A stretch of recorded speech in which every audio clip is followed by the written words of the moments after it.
एक दौर था जब करेंसी के रूप में एक्सचेंज के लिए वस्तुओं का इस्तेमाल किया जाता था। उदाहरण के तौर पर गेहूं के बदले चावल या जूतों के बदले कपड़े इत्यादि। टाइम के साथ जैसे जैसे डेवलपमेंट हुआ, कीमती धातु जैसे सोना या चांदी का इस्तेमाल मुद्रा के रूप में हुआ और इसके बाद कागजी मुद्रा प्रचलन में आई। करेंसी का एक नया रूप हमारे सामने निकल कर आया है जिसे डिजिटल करेंसी के रूप में जाना जाता है। डिजिटल करेंसी करेंसी का ऐसा रूप है जिसका फॉर्मेशन, स्टोरेज और मैनेजमेंट केवल डिजिटल प्लेटफॉर्म पर ही किया जाता है। क्रिप्टो करेंसी जैसे बिटकॉइन, इथेरियम ये सभी डिजिटल करेंसी के मुख्य उदाहरण हैं। समय के साथ लोकप्रिय होती डिजिटल करेंसी के चलते देश के केंद्रीय बैंक आरबीआई ने भी रुपए का डिजिटल फॉर्म लॉन्च करने का फैसला लिया। आरबीआई ने पिछले साल दिसंबर महीने में पायलट प्रोजेक्ट के तौर पर डिजिटल रुपए को लॉन्च किया। डिजिटल रुपए क्रिप्टो करेंसी से कई मायने में अलग है। उदाहरण के लिए जहां क्रिप्टो करेंसी पर सेंट्रल बैंक या गवर्नमेंट का कोई नियंत्रण नहीं होता, वहीं डिजिटल रुपए एक लीगल टेंडर है जहां डिजिटल रुपए की वही मान्यता होगी जो फिजिकल रुपए की होती है।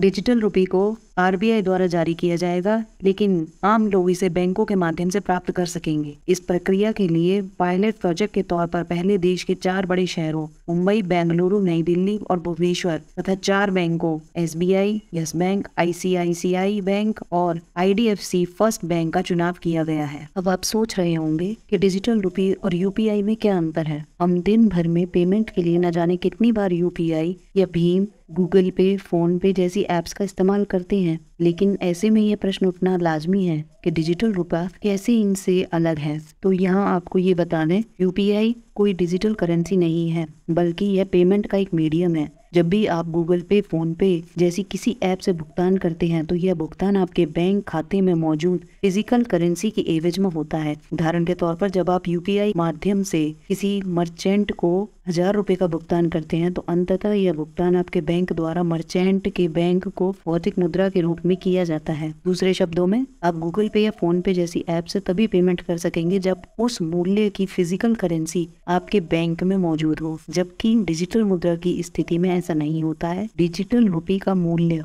भौतिक मुद्रा से नहीं, यह रिजर्व बैंक द्वारा स्वतंत्र रूप से जारी करी जाती है। इस प्रकार जब कोई यूजर डिजिटल रुपए के माध्यम से मर्चेंट को भुगतान करता है तो यह सेटलमेंट तुरंत होता है और इस प्रक्रिया में फिजिकल करेंसी का इन्वॉल्वमेंट नहीं होता है। अगर जानकारी पसंद आई हो तो हमारे चैनल को सब्सक्राइब करना ना भूलें।